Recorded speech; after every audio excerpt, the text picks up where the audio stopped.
Tonight marks 3 years since a horrific case that shocked the nation. An escaped convict murdered 5 members of the Collins family from Tomball. But out of heartbreak, one young man is fighting to help their legacy live on. Anayeli Reese joins us now with how a lasting tribute may soon be a reality. Well, that young man once played baseball with the oldest grandchild, Waylon. Their bond was so strong, and so was the impact of his friend's death. He's challenging that grief into purpose, pushing for a permanent memorial to honor the Collins family. It's a difficult day for those who knew the Collins family. Today marks 3 years since their death. On June 2nd of 2022, 66-year-old Mark Collins and his 4 grandchildren, 18-year-old Waylon, 16-year-old Hudson, 11-year-old Carson, and 11-year-old Bryce were murdered by an escaped convict, Gonzalo Lopez, who had been hiding at their Centerville ranch.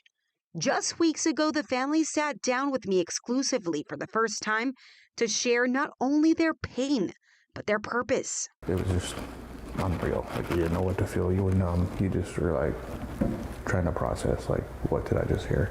But the family also shared how they want their loved ones remembered.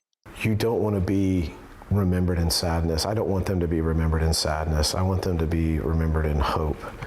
In comfort. That same hope inspired Maddox Feldott, Waylon's former teammate and close friend, to take action. Thank you for helping us. No political experience, but a heart full of purpose. Maddox lobbied lawmakers for a permanent Collins family memorial.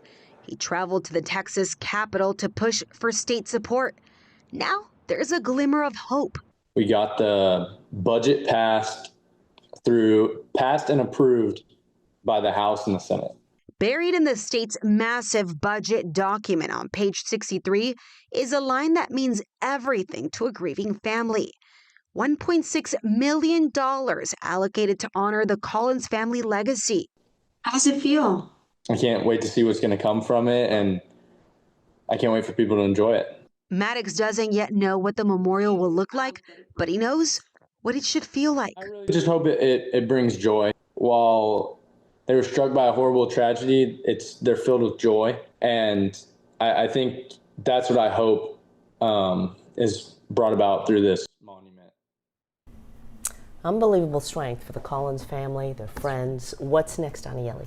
You know, the budget still needs the governor's okay, but Maddox, he's hopeful after all of the support. He actually got a letter from the governor himself, and the Collins family members say they're grateful for all of his work, despite all the pain that obviously they're feeling today as well. Yeah. So when does the work begin on the actual memorial? Well, actually, it's still too early to say that. Someone will have to actually be appointed to oversee all of the funds, and that person is expected to work closely with the family to ensure that it's their vision and their project. Sure. with the community. They cleared the major hurdle. Right? They got the money. Yeah. That's wonderful. Anayeli, thank you. And streaming right now on KHU 11 Plus, Escaped: The Centerville Killings, our 2-part special where we look at how the manhunt unfolded and hear from the parents who lost their father and their children. Download it on your TV and watch for free.